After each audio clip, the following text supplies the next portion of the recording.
자, 인사이드 부산 이어갑니다. 1월 한 달은 새해를 맞아서 지역 리더들과 함께하는 신년 대담 함께하고 있습니다. 올해 전망과 각오 들어보고 있는데요. 오늘은 부산시의회 안성민 의장과 함께합니다. 의장님 안녕하세요. 예, 안녕하세요. 네. 자, 연말 연시 어떻게 보내고 계십니까? 계속 바빴죠. 네. 아시다시피 한 2달 동안 저희들 정계 우리 행정사무감사도 하고 네. 그리고 15조 교육청 6조 한 21조에 대한 예산안도 다뤘고요.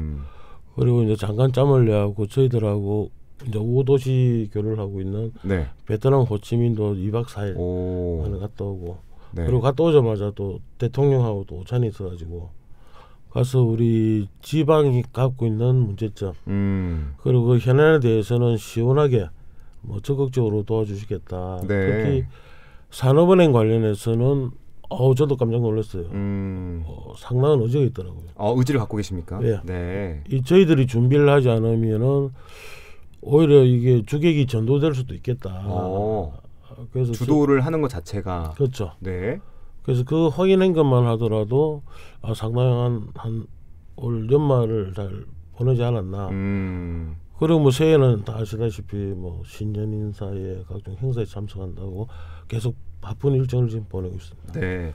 지난 한 해를 좀 돌아보고 좀 얘기를 나눠보고 싶은데 코로나19 사태의 후유증과 3고 경제 침체까지 겹친 상황을 저희가 보냈잖아요. 네네네. 돌아보시면 좀 의장님께서는 어떻게 바라보십니까?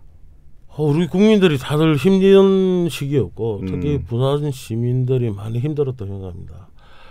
그래서 거기에 저희들이 조금이라도 좀 도움이 되기 위해서 우리가 7월달 바로 하자마자 원포인트로 만들어서 이제 회의를 갖다가 개의를 했고요.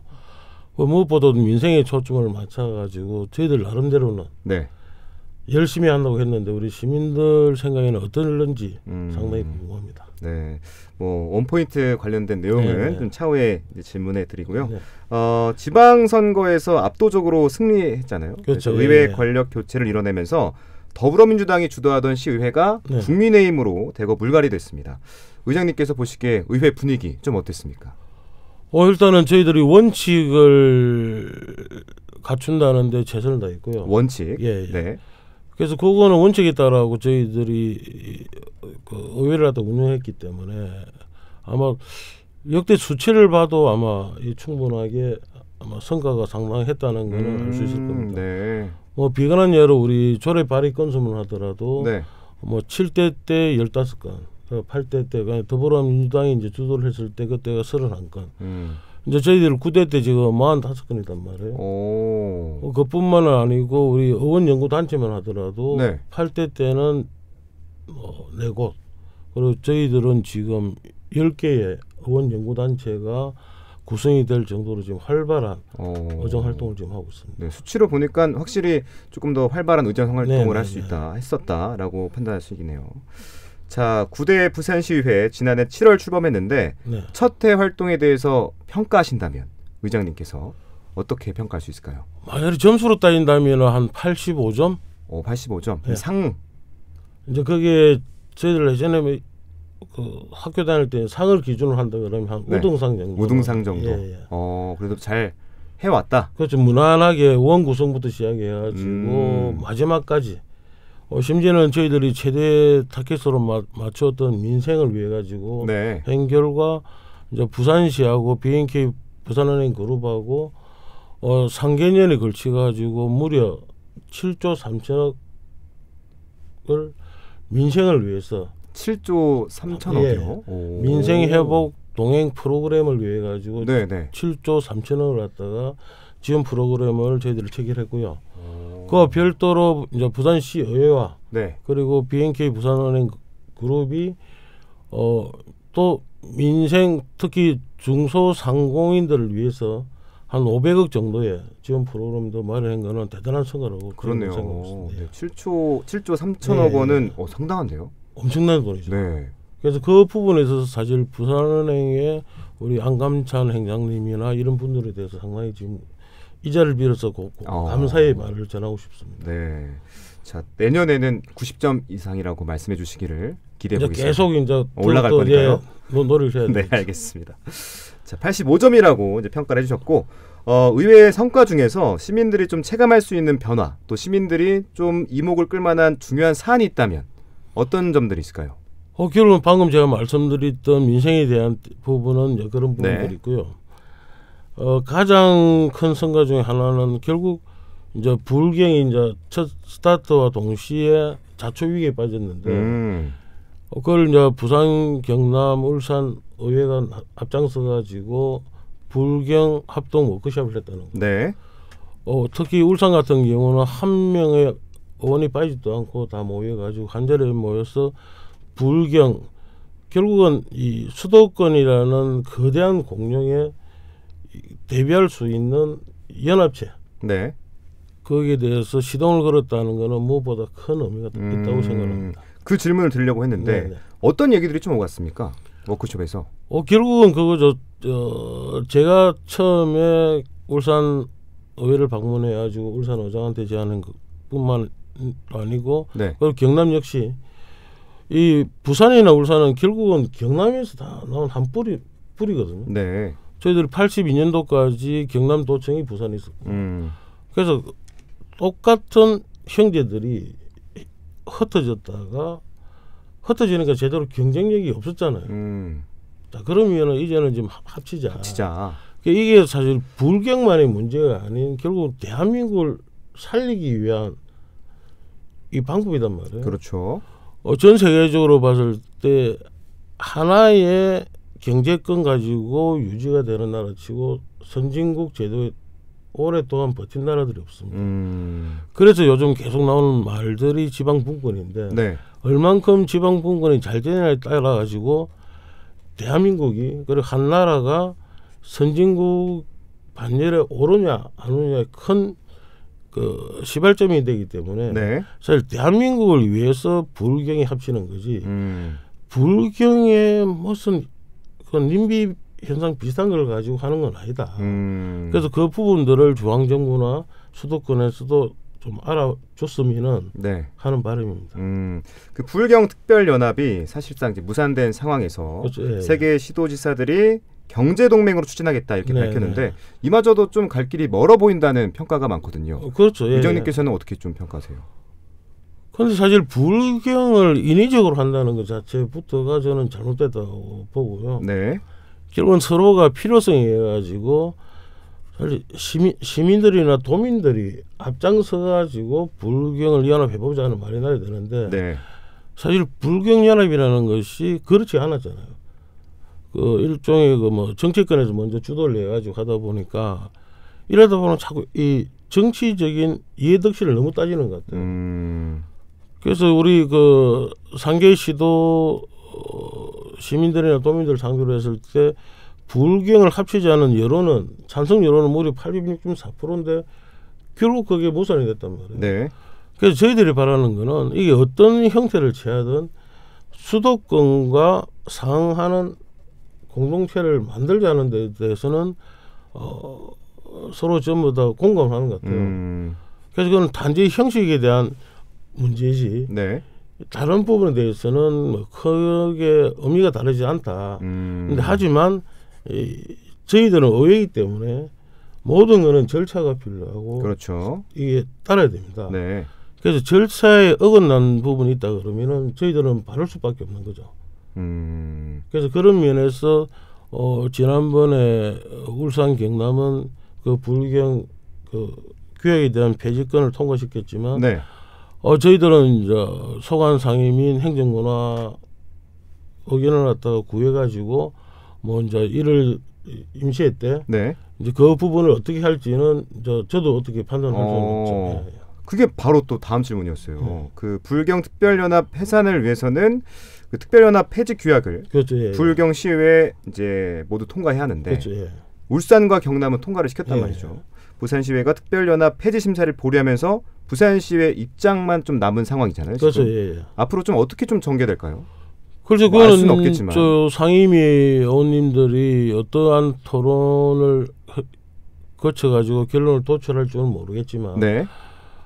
결론 가장 중요한 거는 그런 것 같아요. 그 우리가 그 변경이라는 단어가 가진 의미, 변경. 예, 네. 이걸 갖다가 그 협의를 갖다 볼 건지 광해를 볼 건지. 그런데 지금 현재 법상에는 이제 법이 좀 위배가 돼가지고 그에 대한 정확한 그 언급이 지금 없단 말이에요. 네. 그러면 이제 행안부의 유권 해석을 받아야 되는데, 그래서 지금 이제 곧 이제 행안부 유권 해석이 나온다니까, 그 와서 거기 합법적인 적법한 절차다 하면은 이제 의회에서 이제 보내려고 하고 통과를 시켜줄 것이고, 그렇지 않다 그러면은 그거는 그때 또 상황에 따라 그것도 봐야 되겠죠. 네. 아까 정치적 이해득실을 너무 따진다라는 표현이 좀 많이 와닿았는데, 어떤 형태를 취하든 수도권에 상응하는 공동체가 좀 하루빨리 만들어져야 되지 않나 라는 생각을 합니다. 자, 이번에는 박형준 시장 얘기로 넘어가 보겠습니다. 좀 같이 일해보면서 시정평가 어떻게 볼 수 있을까요? 개인 박형준 시장의 능력은 아주 뛰어나죠. 아주 뛰어나다. 그리고 그 부산의 미래를 그리는 것도 보면은 기존의 그 시장하고 다른 면도 있고. 그렇습니까? 네네.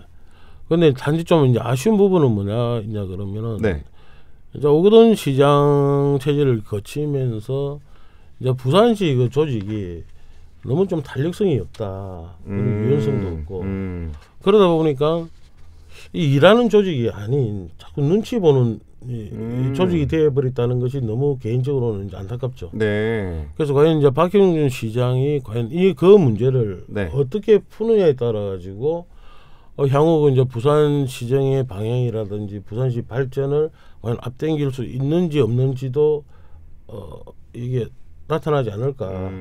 그리고 제가 개인적으로 박영준 시장하고도 이야기를 해보면은 이제 박영준 시장도 그 부분에 대해서 상당히 이제 안타까워하죠. 공감을 하고 있군요. 그렇죠. 네. 그래서 어떤 형식이든 이제 일하는 이제 부산광역시를 만들려고 지금 애를 쓰고 있는데 이제 그러다 보니까는 솔직히 저희들은 이제 박용준 시장이 갖고 있는 이제 미래 자기 보관을 어느 정도는 저희들은 인지를 하고 있는데 이 시에 있는 공무원들이 의회에 와서 어떤 사업이면은 그 사업에 대한 이 설명을 못 해요. 그러게 되면은 그럼 진행이 안 되잖아요. 그렇죠. 그러다 보니까 이제 사업에서 이제 부결이 되고 예산이 삭감이 되고 이제 이제 형태가 자꾸 반복이 되다 보니까 이제 언론에서는 왜 그 시하고 의회하고 같은 편인데 이 8대보다 너무 이게 심한 것 아니냐 이런 소리를 듣는데 그건 의회는 어쩔 수 없어요. 왜냐하면은 의회를 설득을 하지 못하는데 어떻게 시민들을 설득할 수 있겠습니까? 그러네. 그래서 이제 저희들이 계속 이제 하는 이야기는 뭐냐면은 자, 의회를 올 때는 항상 철저하게 준비를 해온다. 그래서 부산시의회를 설득하지 못하는 사업이 있다 그러면은 그거는 전면 보류 내지는 부결이고 예산은 전액 삭감이다. 이 기조는 앞으로도 계속 이제 부산 시민의 대표기관이니까 이제 그거는 이제 어쩔 수 없는 부분이죠.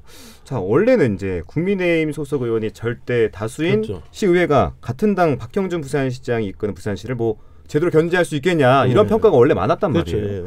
근데 요즘에는 보면 감시와 역할을 좀 잘하고 있다라는 평도 많은데 좀 그 부분에 대해서는 어떻게 생각하세요? 그 부분에 대해서는 우리 지금 여야뿐만 아니라 우리 47명의 시의회 의원님들한테 이제 의장으로서는 대단히 이제 감사드리죠. 제가 거의 출근을 한 8시 반에 하는데요. 그 시간에 많은 의원님들이 똑같이 출근을 해요. 제가 지금 제가 시 의원을 왔다가 지금 4번째인데 사실 그 전에는 사실 이런 모습이 보기 힘들었단 말이에요. 그래서 아마 지금 보시면 알겠지만은 본회의 때 거의 결석하시는 분들이 전혀 없어요. 어떤 상임위가 예전에는 보면은 이 정족수가 안 돼가지고 지연이 되고 하고 이런 경우가 참 많았는데 아마 구대 들어가지고는 그런 모습은 전혀 본 적이 없어요. 그래서 그런 면에서는 이번 그 구대 우리 의원님들이 참 인성면뿐만 아니고 능력 면에서도 상당히 뛰어난 분들이 모이지 않냐. 그래서 그런 면에서는 좀 시민들이 좀 안심해도 되리라고 생각하고 있습니다. 부산시 예산안 심사에서 203억 원을 이제 삭감하셨잖아요. 근데 뭐 박 시장과는 소통이 잘 됩니까? 잘 되죠. 이 안에 대해서도요? 잘 되니까는 그 정도 살아남았겠죠. 원래는 한 640 억인가 그래요? 날라왔죠. 그래서 그 부분도 결국은 이제 시 쪽에서 소면 실국장들이 의회에 대해서 설명을 제대로 못한 부분이 많다 보니까 그렇군요. 결국은 그 이제 박용훈 시장이 나서 가지고 이제 어느 정도 설득이 됐기 때문에 그 정도 상당한 금액이 살았죠. 오히려 역으로 생각하면은 무려 3분의 2가 살았으니까. 네. 앞으로 이 예산안들이 부산시에 잘 스며들어서 부산이 발전하는데 좀 기여가 됐으면 좋겠고요. 자, 올해 중점 과제에 대해서 여쭤보고 싶습니다. 최우선 과제 무엇으로 삼고 계십니까? 저희들 민생 회복에 대해서는 계속적인 기조를 지금 갈 것이고요. 가장 중요시 생각하는 거는 물입니다. 물. 부산 시민들한테 건강하고 깨끗한 물을 식수를 말씀하신 그렇죠. 거죠. 어떤 일이 있어도 올해 안에는 어떤 문서화 정도는 남기겠다.